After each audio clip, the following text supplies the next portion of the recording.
தமிழ்ச்சொலை பார்வையாளர்களுக்கு வணக்கம். இந்த காணொளியில் நம்ம பார்க்க போகிறது சீவக சிந்தாமணியிலிருந்து பூமகள் இளம்பகம். இதுதான் பார்க்க போகிறோங்க.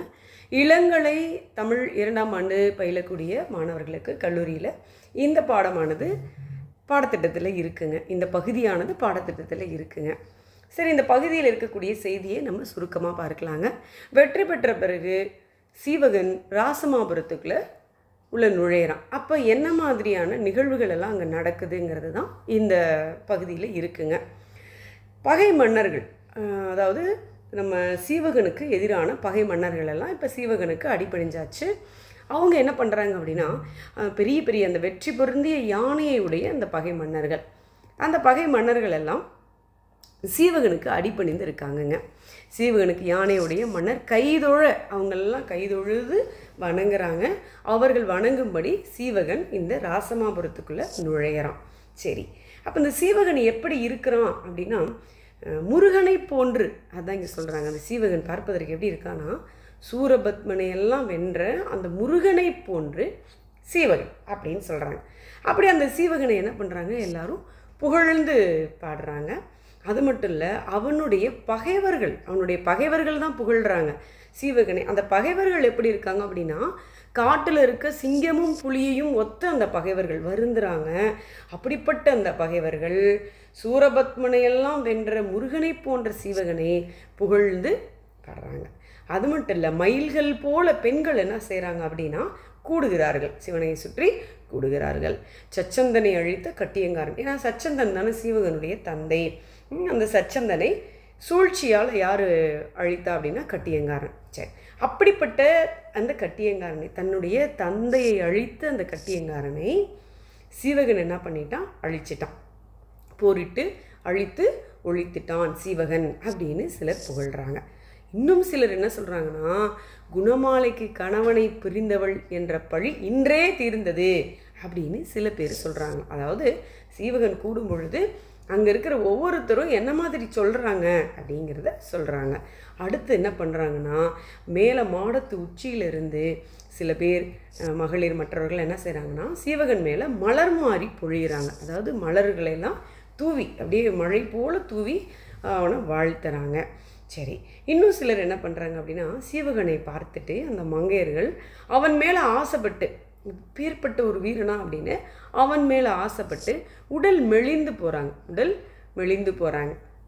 இப்படிப்பட்ட இந்த சீவகன் திருமாலை ஒத்திருக்கான்னு வச்சுக்கோங்களேன். இந்த சீவகன் திருமால் போன்ற அந்த வீரத்திலும் சரி, அந்த அழகிலும் சரி, சீவகன் திருமாலை ஒத்திருக்கின்றான். இவனை பார்க்கக்கூடிய பெண்கள் எல்லாம், மகளிர்கள் எல்லாம் அப்படியே முக மலர்ச்சி அடைகிறாங்க. கண்களும் முகமும் மலர்ச்சி அடைகிறாங்க. அந்த ஊர் எப்படி இருக்குன்னா, அமராவதி நகரம் போல அந்த ஊர் காட்சி அளிக்கிறது. இப்படி சீவகன் என்ன செய்கிறான்னா, ஊருக்குள் வரான். இப்போ கட்டியங்காரன் அழிச்சாச்சா, சீவகனுடைய தந்தை தான் யார், சச்சந்தன். அந்த சச்சந்தனை சூழ்ச்சியால் கொன்றவன் தான் கட்டியங்காரன். அப்படிப்பட்ட கட்டியங்காரனை போரிட்டு சீவகன் என்ன செய்துட்டான், வெற்றி பெற்றுட்டான். அப்போ இவன் வெற்றி பெற்று இப்போ இவன் தன் தந்தையினுடைய நாடை தன் வசமாக்கிட்டான் சீவகன். ஊருக்குள்ளே வரும் பொழுது கட்டியங்காரன் இறந்து போயிட்டான் போரில். சரி, ஆனால் கட்டியங்காரனுடைய உரிமை மகளிர் இருப்பாங்க இல்லையா, அவனுக்குன்னு உரிமை மகளிர். அந்த உரிமை மகளிர் எல்லாம் சீவகனை பார்த்த உடனே அலறாங்க, வாடி போகிறாங்க.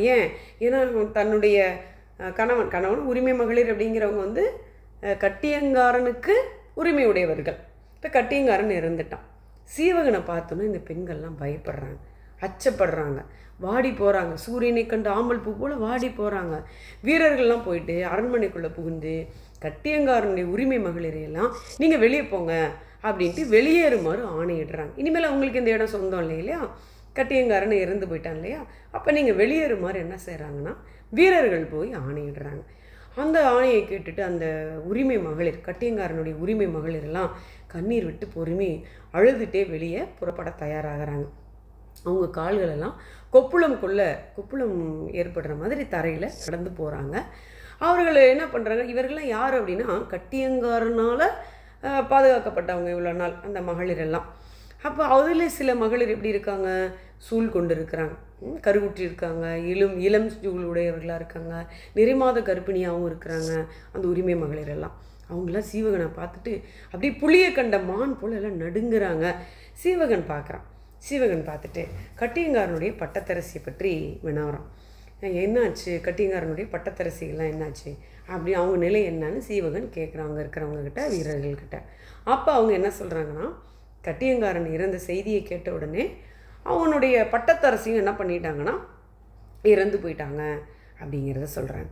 ஓ அப்படியா, பட்டத்தரசி வேறு உரிமை மகளிர் வேறு, சரிங்களா? பட்டத்தரசிங்கிறவங்க இப்போ எப்படி திருமணம், அதாவது முறைப்படி திருமணம் செய்துக்கிறவங்க. உரிமை மகளிர் அப்படிங்கிறவங்க திருமணம்லாம் செய்தாமல் கூடவே இருக்கிறவங்க. சரி, பட்டத்தரசி இருந்து போயாச்சு. அப்போ கட்டியங்காரனோட கூட இருந்த அந்த உரிமை மகளிரெல்லாம் அப்படியே பயந்து நிற்கிறாங்க. அப்போ அவர்களை பார்த்துட்டு சீவகன் அந்த பெண்களை பார்த்து சொல்கிறான், நீங்கள் பயப்பட தேவையில்லை, நீங்கள் பயப்படாதீங்க. உங்கள் மன்னன், அதாவது கட்டியங்காரன் உங்களுக்கு என்னென்னலாம் செல்வங்கள், என்னென்னலாம் வசதி வாய்ப்புகள்லாம் கொடுத்தானோ அதையெல்லாம் நானும் தொடர்ந்து உங்களுக்கு கொடுப்போம். எதையும் உங்ககிட்ட இருந்து நாங்கள் என்ன பண்ண மாட்டோம், அபகரிக்க மாட்டோம். நீங்கள் அதெல்லாம் வாங்கிக்கிட்டு இங்கேயே இந்த அரண்மனையிலே நீங்கள் இருக்க விரும்பினா இருக்கலாம். இல்லை நாங்கள் கொடுக்குற இந்த செல்வங்களை பொண்ணையெல்லாம் கொண்டுக்கிட்டு நீங்கள் விரும்பக்கூடிய இடங்களுக்கு போய் வாழணும்னு நினச்சாலும் நீங்கள் போகலாம் அப்படின்னு அந்த மகளிர்கிட்ட சொல்கிறான் நம்ம சீவகன். அந்த பெண்கள் ரொம்ப மகிழ்ச்சி அடைஞ்சு அவங்கவுங்க என்ன பண்ணுறாங்க, அவங்க கொடுக்குற செல்வங்களெல்லாம் வாங்கிட்டு அவங்கவுங்க ஊர்களுக்கு போகிறாங்க.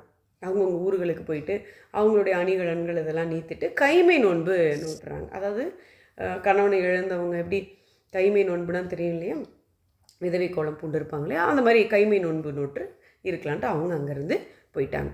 சரி, இது ஒரு பக்கம் முடிஞ்சுது. அடுத்தது சீவகன் என்ன பண்ணுறான் அப்படின்னா, மகளிர் சுற்றி மகளிர் விளக்குகளை ஏந்த திருமகள் வணங்க அரண்மனைக்குள்ளே புகுந்துடும் வரான், உள்ளே நுழையிறான். கூட எல்லாம் மகளிர் வராங்க, தட்டில் விளக்குகளெல்லாம் ஏந்திக்கிட்டு அவனை அழிச்சிட்டு அப்படியே அரண்மனைக்குள்ளே வர்றாங்க. சீவகன் உறங்கக்கூடிய அந்த பள்ளியிடத்தை அலங்கரித்து வைக்கிறாங்க, மலர்களெல்லாம் போட்டு அலங்கரித்து வைக்கிறாங்க. அங்கே மகளிர் காவல் இருக்கிறாங்க.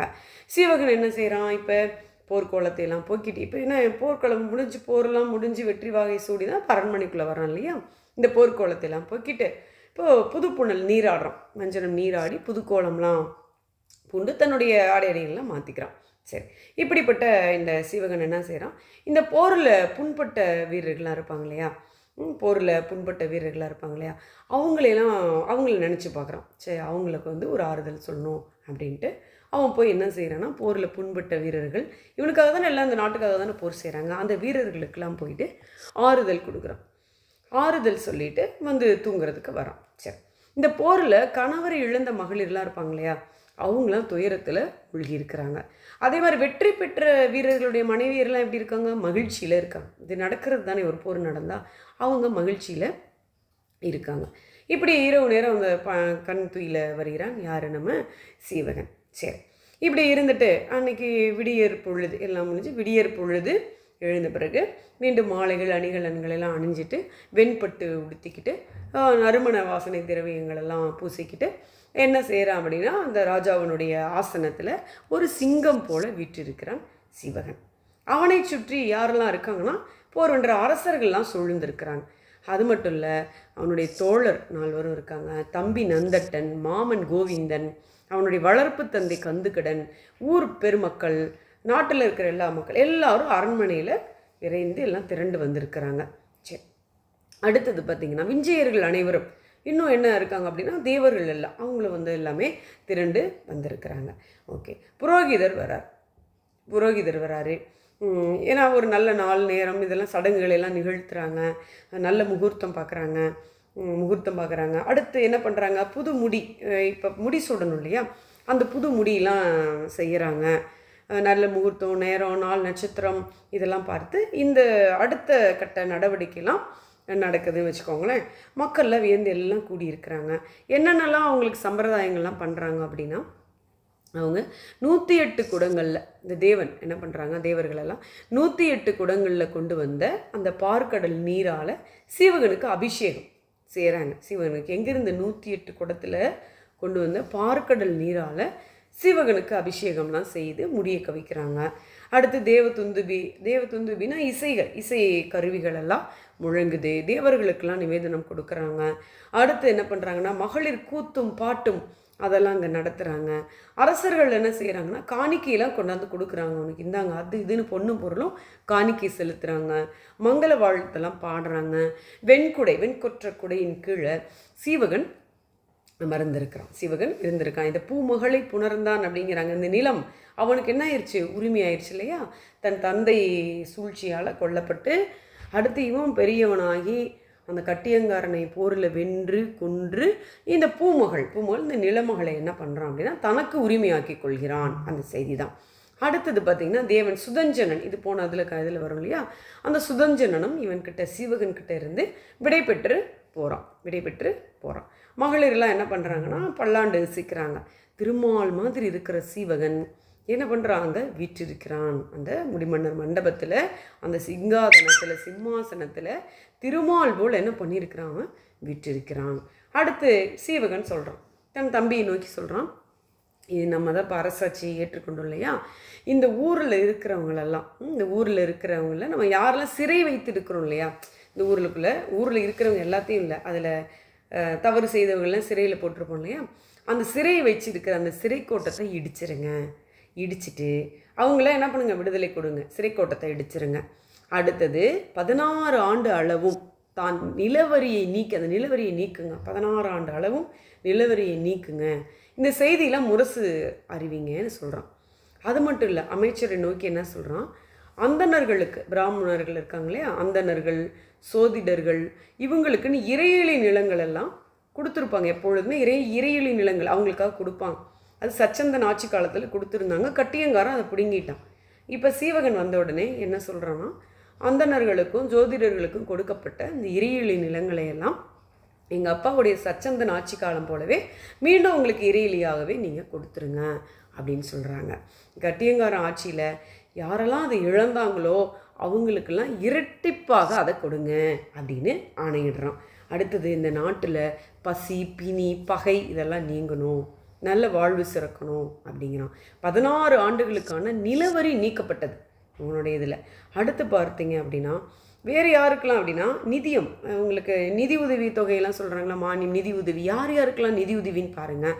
கண்ணொளி மழுங்கினவர்களுக்கு, கண் பார்வை இல்லாதவங்களுக்கு, நோய்வாய்ப்பட்டவர்களுக்கு, வறுமையில் வருந்துறவங்களுக்கு, பரத்தையர் வேட்கையால் கணவரால் கைவிடப்பட்ட மகளிருக்கு, இவங்களாம் நிம்மதியாக வாழ்கிறதுக்கு நிதி உதவி வழங்கப்பட்டது அப்படின்னு வழங்கப்படும்னு சொல்லி முரசு அறிவிங்க அப்படிங்கிறாங்க. ஸோ இதெல்லாம் என்ன பண்ணுறாங்களா, முரசு அறைந்து மக்களுக்கு அறிவிக்கிறாங்க. சீவகனுடைய அருளால் அந்த நாட்டு மக்கள் பகை நோய் பசி இதெல்லாம் இல்லாமல் மனமகிழ்ந்து வாழ்ந்திருக்கிறாங்க அப்படிங்கிறது தான் இந்த பூமகள் இலம்பகம் நமக்கு சொல்லக்கூடிய செய்தி. கண்டிப்பாக அந்த காணொளி உங்களுக்கு மிகுந்த பயனுள்ளதாக இருக்கும். தொடர்ந்து நீங்கள் நம்ம தமிழ்ச்சோலையை பார்த்துட்டு வாங்க. தொடர்ந்து நம்ம தமிழ்ச்சோலைக்கு பேராதரவு கொடுத்து கொண்டு இருக்கக்கூடிய நண்பர்கள் அனைவருக்கும் மனமார்ந்த நன்றி, வணக்கம்.